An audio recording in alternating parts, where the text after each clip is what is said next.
Welcome back, everyone. Governor Fayose was perhaps bold enough to go against the wishes of his party today to declare his ambition to run for president. When the party has agreed that that slot we go to the northern region of the country.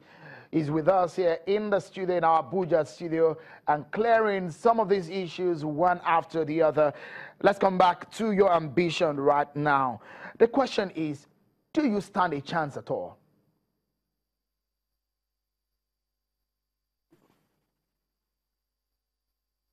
I can't hear you, Shehu. Okay, let me, it's a very straight question. Do you stand a chance? Shehu, I can't hear you, but I have an idea of what you are talking about. So let me talk to you very clearly. In Ekiti, they said the zoning was to go to the south when I wanted to contest again. There were 22 aspirants from the south. They formed a consensus and said anybody apart from Fayose is the one they want, they should pick somebody from the 22. I defeated consensus. I sent consensus packing. I told them, put yourself together, get one of you to face me. You cannot put competence over and above, zoning. When you have somebody who is ready for the job, who is prepared for the job, who has what it takes for the job, do you take it to somebody who's not prepared? The problem with Nigeria is that most leaders who have chosen in this country were not prepared for the job. I don't want to be a president that will select, that will choose my ministers 10 months after being in office. I want to hit the ground running. I am the first Nigerian to defeat 2 incumbents. And I want to say to you expressly, Shehu, I have penchant for taking out incumbents. The Lord is with me, and I'm saying it to you. I'm going ahead with this ambition. Remember the President of America. Most people stood against him. Members of his party said, no, he cannot be president. He's the President of America today. You will be hit by surprises.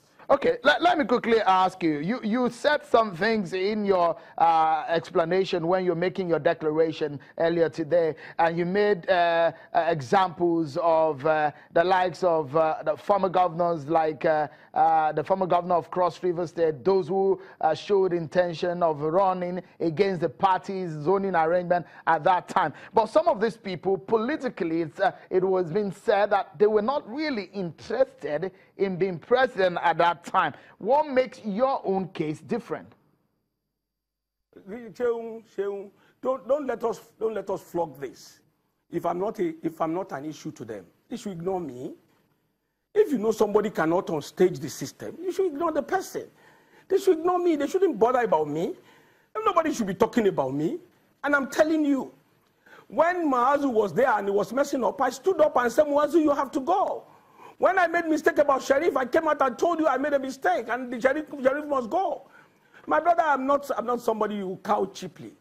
I'm not somebody when you say things, I will not have my own opinion. I have my opinion.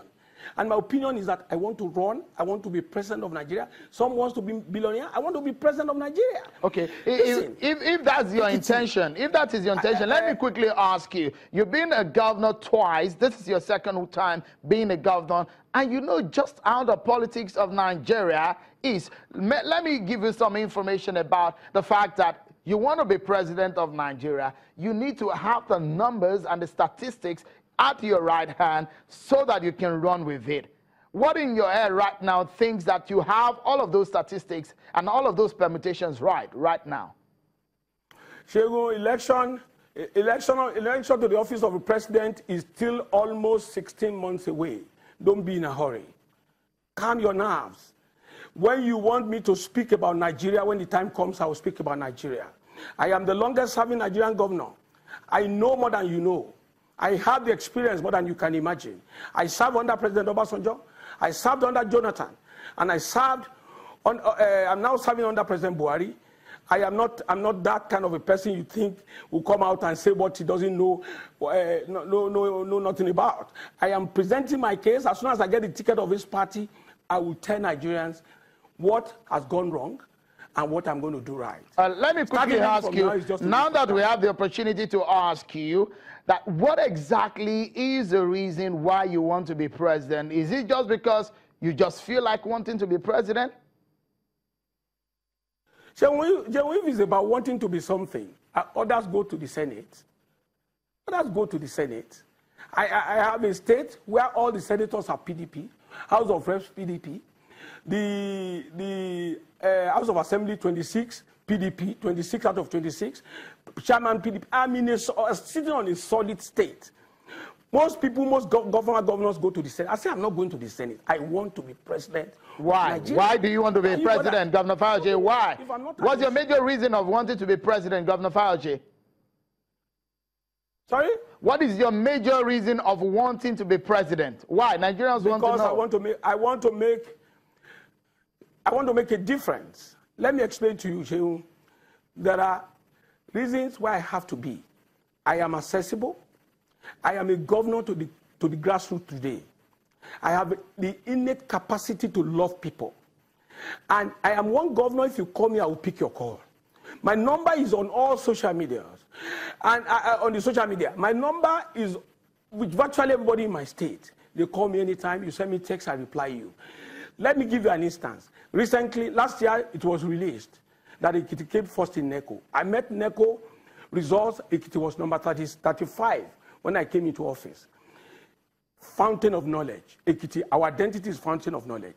Today, I moved from 2014 to 2015, we became number 11.